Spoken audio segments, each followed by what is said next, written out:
In this video, I'm going over the concept for 5.2, which is solving now our equations with rational expressions. So again, keep in mind, no matter what, we're still going to be focusing on what those extraneous solutions are, right? So what makes our denominator 0? What are the undefined values? Okay, so keep that in mind as we're still going through and solving now our equations. And also keep in mind too that if you can factor or cancel out in terms of simplifying, make sure that you do so. Now, there's a couple of ways that you can solve these different types of rational equations. So for example, like example 1 here, just like with adding and subtracting, I notice if the denominators are the same, so see how they're both x plus 4, then that means the numerators are also equal to each other. So before we get started, I'm going to figure out here what is the extraneous solution or what makes this expression undefined. So if x plus 4 is in the denominator, x plus 4 cannot equal 0. That means x cannot equal negative 4. So that's from subtracting our 4 here. So keep in mind, this is the value that makes it undefined. All right, this is our extraneous solution. So because the denominators are the same, I'm going to go ahead and set this up. 6x is equal to 7x plus 4. Now I'm going to go through and just solve for x. Here, I'm going to gather the variables to the same side, so I'm going to subtract 7x here from both sides. That's negative 1x or negative x is equal to 4. Well, because here this x is being multiplied by negative 1, I'm going to go ahead now and divide by negative 1. And here I get x is equal to negative 4. However, what did we say? We said that negative 4 is extraneous. So can x actually equal negative 4? No. So that means this is no solution. So just to show you guys the purpose of making sure you identify what the extraneous solutions are, because if you get that answer, then there is no solution, or it's not a solution if there's nothing else. So go ahead and pause the video and try the U-try on your own. And here we go.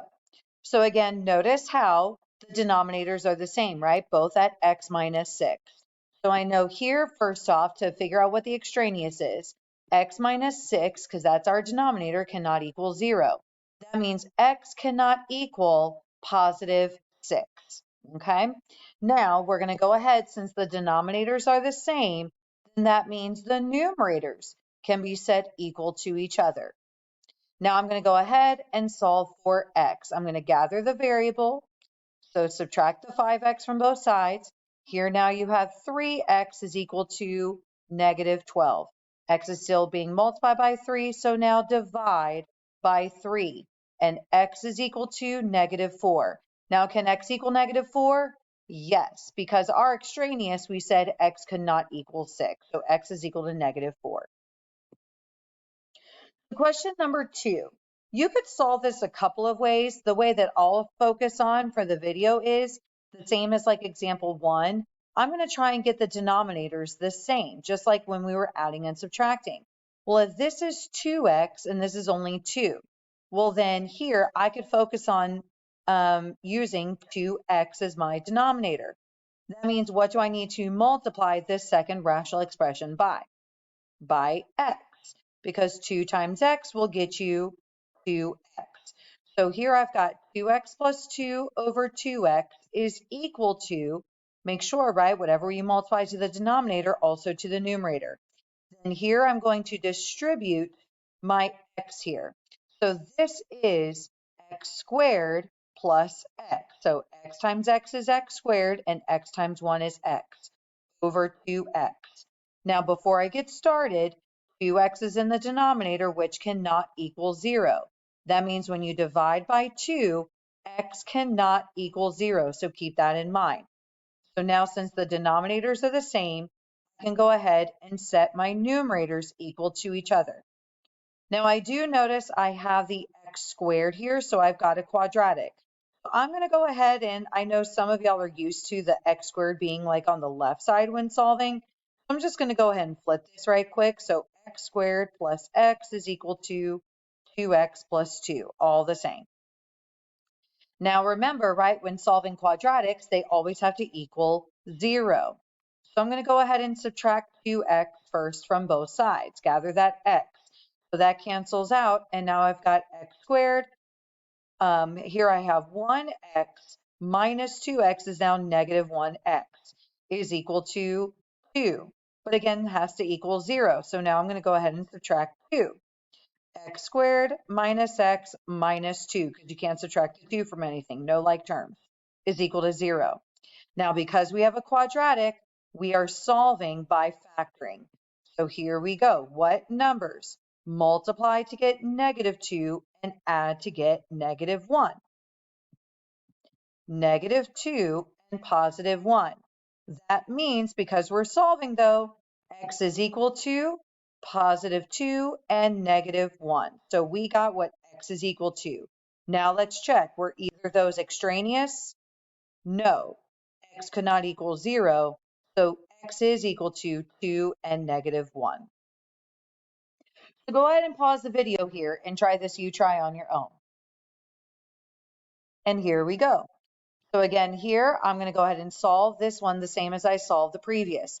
If I have 6x and only 6, that means the first fraction is what I need to multiply. In this case, multiply by x. If I need 6x, 6 times x. So that means now distribute the x to that numerator here. So x times x is x squared plus 4x over 6x, which is equal to now 2x plus 3 over 6x, because you already had 6x. Now checking for the extraneous, 6x cannot equal 0. So when you divide by 6, because x was being multiplied by 6, x again cannot equal 0. That's your extraneous. Now that the denominators are the same, I can go ahead and just set the numerators equal to each other. X squared plus 4x is equal to 2x plus 3. Now again, we're solving a quadratic because I have my x squared, but it has to equal 0. I'll just go ahead and do both now at the same time. So I can subtract 2x from both sides and subtract 3 as well. But keep in mind, now, yes, this is equal to 0, but make sure to subtract your like terms. So this is x squared, now plus 2x from 4x minus 2x minus 3. Now let's go through and solve by factoring. So here, what numbers multiply to get negative 3 and add to get 2? Positive 3 and negative 1. That means x is equal to negative 3 and positive 1. Then here, extraneous was 0, so they are both a solution. So now look at example 3. I notice here I have a trinomial in the numerator. I'm going to go ahead and first go ahead and factor. So here I've got x plus 5 times x minus 2 over x minus 2, which is equal to 7. So now that I've got my factored form, now I'm going to go ahead and continue. But first, identify what your extraneous is. So x minus 2, because that's in the denominator, cannot equal 0. That means x cannot equal 2. So keep that in mind. That's your extraneous. Now let's go back to our equation.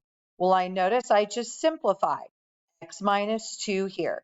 They both cancel out, and you're just left with x plus 5 is equal to 7.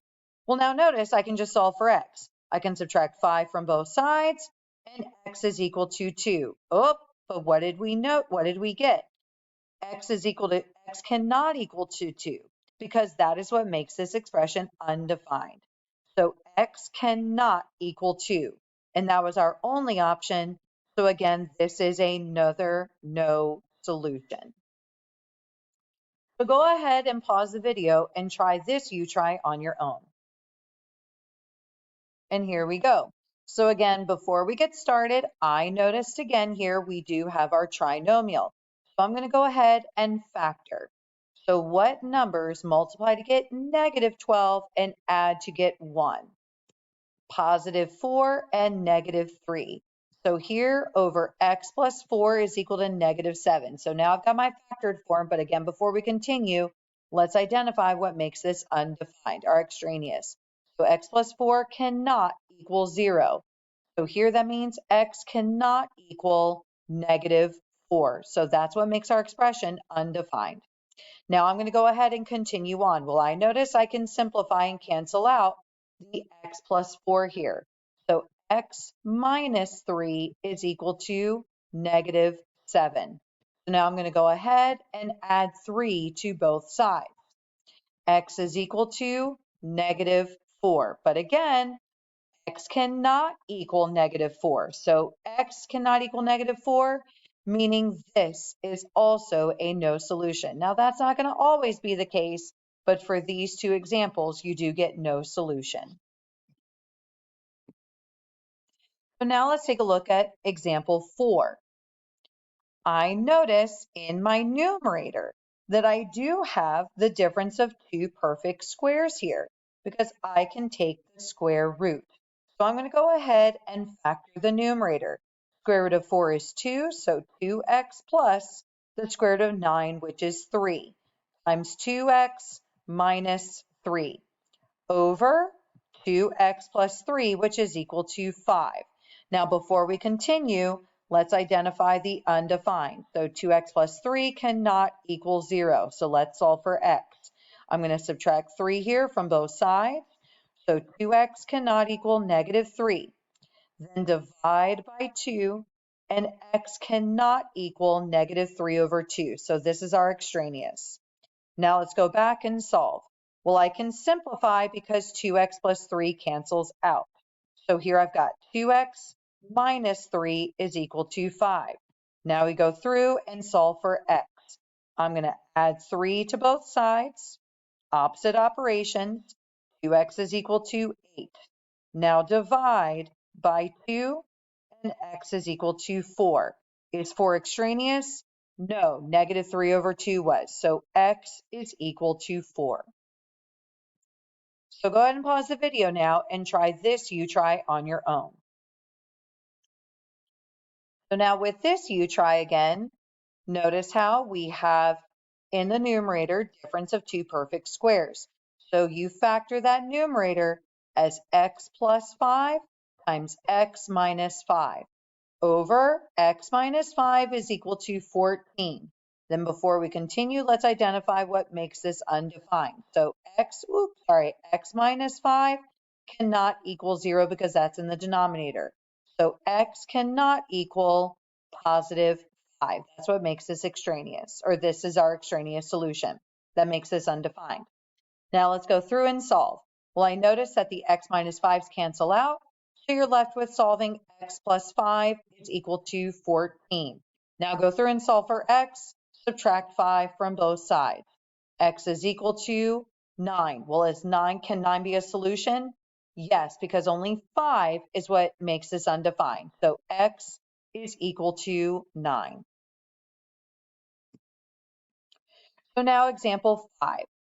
Well, notice how I've got 5x over 4x minus 3. Nothing can be factored, nothing can be simplified. And here I've got 6 over 7. So there's a couple of ways that we can go about solving this. I'm going to go ahead now and treat this like it's a proportion and cross multiply. So like I'm going to relate this back to, let's say if you had 5 over x is equal to 6 over 7. So when solving proportions, you would cross multiply. So 5 times 7 is 35 is equal to 6 times x, which is 6x, and then solve for x. So this is the same thing just now with that rational expression. I'm going to go ahead and cross multiply. So 5x times 7. So that is 5x, that is 5x times 7. That is 35x. Then here we're going to cross multiply 6 times 4x minus 3. So that's equal to 6 times 4x minus 3. Now notice we need to distribute the 6 here. So I'm going to go ahead and distribute. So now I've got 24x minus 18. Now go ahead and solve for x. Now I can just gather my variables. So I'm going to subtract 24x here. And now I have here 11x is equal to negative 18. Then go ahead and divide by 11. X is being multiplied by 11. So divide by 11 and x is equal to negative 18 over 11. Now, before we say this is our answer, I realized my fault there. Let's check to see if this is extraneous. Remember, the denominator cannot have 0. Well, that's just 6 over 7, so we're good. 4x minus 3 cannot equal 0. Let's go ahead and solve. Add 3 to both sides. 4x cannot equal 3. Then divide both sides by 4 because x was being multiplied by 4, and x cannot equal 3/4. So we're good. Negative 18 over 11 is our answer. So go ahead now and pause the video and try this last try on your own. And again here, notice how the denominators really have nothing in common. You have 5 and 7x plus 1. Nothing can be factored or simplified. So let's go ahead and cross multiply. So 3 times 7x plus 1. So 3 times 7x plus 1. That is equal to, go ahead and cross multiply. So 5 times 2x.